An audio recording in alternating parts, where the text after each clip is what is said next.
Alright, what is up, you guys? Welcome back to the channel. I think in the next couple days I will be putting out completion guide for 6.4. It's going to be put out into 6 parts, but it will be talking about the tips and strategies that I used and things that I think will help you guys minimize that item use. So for this very first part of this completion guide, it will be for quest 1, and it will be using Warlock. I think you can actually use any champion, but I think Warlock was just a little bit too perfect. Just a little too perfect. Now, for this path, I used a 150% tech boost. And basically, what it allows me to do is just to spam his SP2. Usually not have to worry about going into an SP3. But it's just so you guys know the synergies are that are in here. I'm also running full suicide, so keep that in mind as well. So if you're not running full suicide, you might need to use a 200% boost. But for me, with suicides, I use a 150% tech boost. Now, the synergies that I used is Guillotine 2099. And with Guillotine 29, it allows a Warlock to gain 70% of a bar of power. 70% of a bar of power if he's affected with something that he's immune to, bleed poison. And so because I'm running full suicides, he's immune to both, but it's a cooldown thing, so I guess basically almost a bar of power at the very start of the fight. And then with 3 5-hit combos, it actually allows me to get to an SP2, and from then on it's just lights out. So that Punisher, which I've seen a lot of people actually have issues with, Warlock dealt with super easily and almost casually. Spammed I think 3 SP2s and then SP3 while he had his invulnerability up, and that actually allowed me to heal to 92%. I believe I was actually down to like 80% in that fight. So yeah, Warlock actually does so insane in this path. So as you can see, throw in my first SP2, get in an intercept real quick, bait an SP1, and from then on, because so the first SP2 actually didn't do as much damage I was hoping for, but that's all like on crits and stuff. And as you can see, that second SP2 actually did too much damage and allowed well, I wish it actually did just a 1% more, but that's alright. So we're down to 81% health, and so this whole path will be absolutely itemless. So this Colossus, Warlock for this Colossus, so as I was saying, Warlock's a little bit too perfect for this. Warlock is one of the few champions that can actually armor break Colossus, because I believe he is immune unless the champion attacking him is a tech. So Warlock happens to be a tech and happens to be able to armor break. So as you can see here, that SP2 just lands me right into another SP2. And now I'm going to throw this next SP2 and I'm pretty sure it's going to actually knock him out. So yeah, got 4 armor breaks and that Colossus goes down so fast. Literally, I believe like more than half of those hits were actually from the SP2. But yeah, so I will tell you guys the magical numbers, just 2 of them really. So if you want to spam an SP3, just spam it back to back, then you will need to do 125,000, more or less so. Most of these champions have anywhere from 240 to 260,000 health. So yeah, you want to deal around half of their health with a 200% boost. That will land you to 100% of your power. So if you go into Realm of Legends with a soldier to test out the damage, that SP3 needs to do 31,000 damage. And that's with a 200% class boost. Now, if you want to spam just the SP2s, this is with a 150% boost. You want your SP2 to deal about 25,000 on Winter Soldier if you want to test it there. And so after the power shield, After the power shield, it'll end up doing 100,000, which is about, I want to say about 40% of their health. So yeah, 40% times 1.5 ends up being around 60%. Actually, I'm pretty sure it is around 60%. So it'll be just under 2 bars, but should be no issue at all, honestly. And here I'm actually just showcasing how with with Ghost. Yeah, I just force quit just because I was like, there's really no point for this video. I just wanted to show how like Ghost actually does too much damage on her SP2.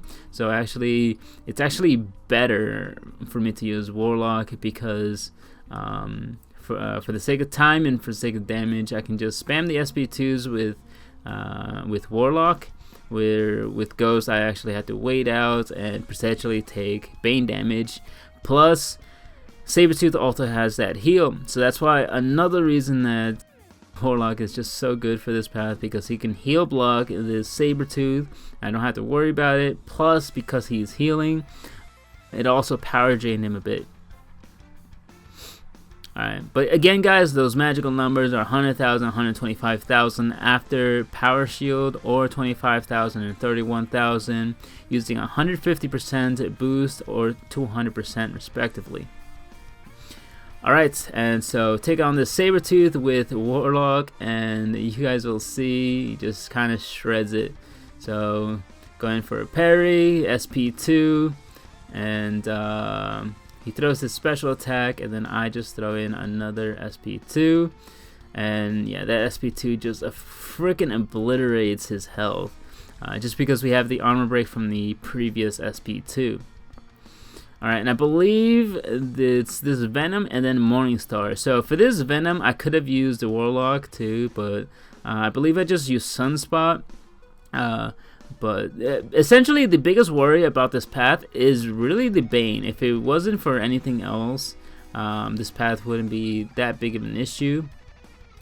But yeah, so going into this fight with Sunspots, and you'll see it's not that big of an issue. The thing about this fight is that eventually you will take down, or you will take some Bane damage, and so that's why I recommend using the boost, so you can spam the specials. And with this method, you will take as least amount of damage as possible, save on item use, save you some time and headache. But yeah, this Venom is down to 30% health, so we're just gonna launch another SP2. Alright, and there we go. Sunspot takes it down pretty easily. 2 SP2s, and that actually rocked him. And alright, on to the next fight. And I believe the next fight is a Morningstar. So, unfortunately, gotta get a way around this node stuff. But yeah, you just click on the next node and it'll reveal it. So, yeah, this Morningstar really is no big issue. You can use just somebody who won't just bleed out.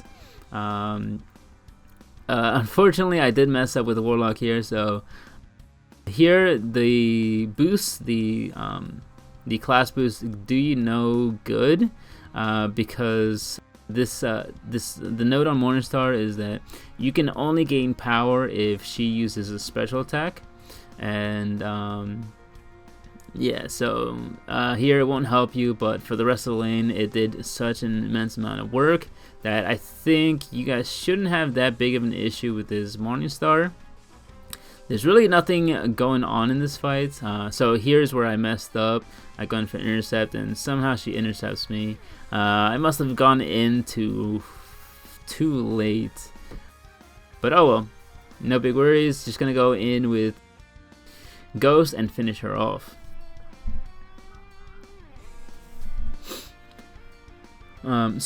If you guys notice, I did not have the hood synergy in this path at all, and the reason is because Ghost actually can do enough damage, even with like just a 40% revive to the Iceman at the end of this path, even with the recall, and yeah, she just does enough damage. Alright, throw my SP2, and she's almost down, so she's down to 18%. I believe I could have actually used an SP1, but just for the sake of being safe, I went in for the SP2. Right, so she throws her SP1, and yeah, we're out of here. So we're gonna start down, and then keep in mind, guys, it's still completely without using a single item. We even took half health on Ghost because I wanted to show that Ghost does too much damage. So yeah, using a boost on here with Ghost would just yeah, kind of double the amount of time that you'll spend on this path.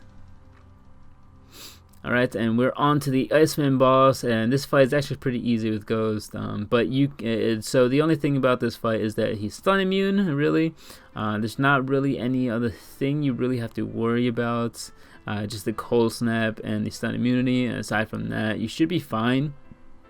So as long as you bring somebody who can deal with the cold snap, you shouldn't have anything to worry about. Your power gain should be higher than usual as long as he's baiting specials. And yeah, guys, I hope you guys find this useful. I'll be making one for... I'll try to make one for Quest 2 and 3, although it's going to be kind of tough just because there's no like easy get out of jail type path on them. There is for Path 4, Path 5, and Path 6 though.